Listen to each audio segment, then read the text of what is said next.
7h35, é a quarta-feira que segue e o mês de maio, que digamos assim, entrou para a história também, porque ele foi marcado pelo anúncio do fim da pandemia da Covid-19 pela Organização Mundial de Saúde. Esse anúncio que foi recente.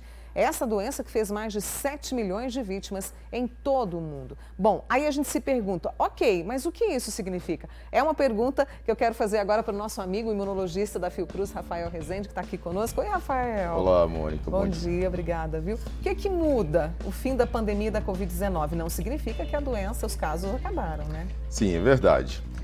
Bom dia, Mônica. Bom dia a todos do programa Manhã Total. Na verdade, o que a gente tem que perceber é o seguinte: qual a diferença entre pandemia e emergência em saúde, que é o que a OMS declarou lá em março de 2020? A pandemia, ela se constitui em uma doença que se espalha pelo mundo inteiro. Então, a partir do momento que eu tenho uma doença e ela começa a se espalhar por todos os países do mundo, eu chamo de pandemia. E aí a OMS, em função desse espalhamento da doença da Covid-19 por todo o mundo, ela declarou em março de 2020 o estado de emergência em saúde. E esse estado de emergência em saúde, ele vai muito de encontro às medidas que deverão ser adotadas, que deveriam naquela época ser adotadas por todos os países para um controle simultâneo entre os países. E o que a OMS declara agora? O fim dessa emergência em saúde. Mas significa que a Covid-19 acabou? Não. Isso significa que a doença ainda existe. E a gente não sabe por quanto tempo ela ainda vai perdurar. Mas tem um dado interessante que a OMS mostra, que a doença não é mais tão agressiva quanto foi no início. Sim.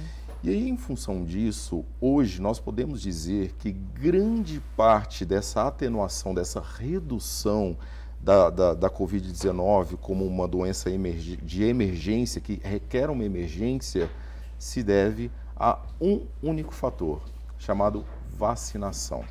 E a OMS deixou isso bem claro. A vacinação foi coordenada em todos os países do mundo. Alguns países vacinaram menos, outros países vacinaram mais, mas é inegável e a ciência hoje consegue dar essa resposta com muita clareza. Nós temos hoje uma redução dos casos de Covid-19, não só no Brasil, mas em todo o mundo, devido à vacinação. E por esse motivo, a OMS declara então o fim do estado de emergência em saúde, mas não o fim da Covid-19.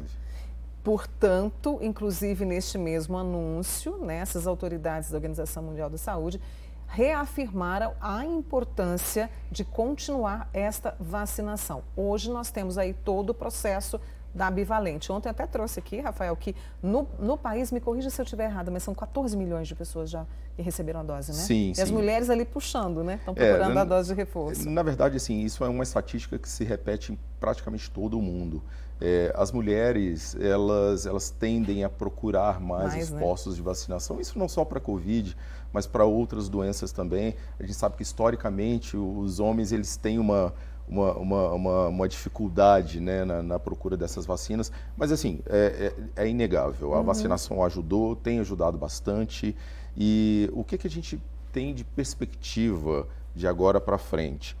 É possível que a Covid ainda continue por um bom tempo, é possível que ela continue matando, é possível que ela continue levando as pessoas a um estado de emergência nos hospitais, porém isso tende a reduzir com o tempo, por conta da vacinação.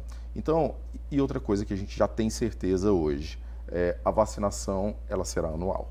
Então, assim, anualmente a gente vai ter que se preparar para tomar a vacina bivalente ou outras vacinas que surgirem.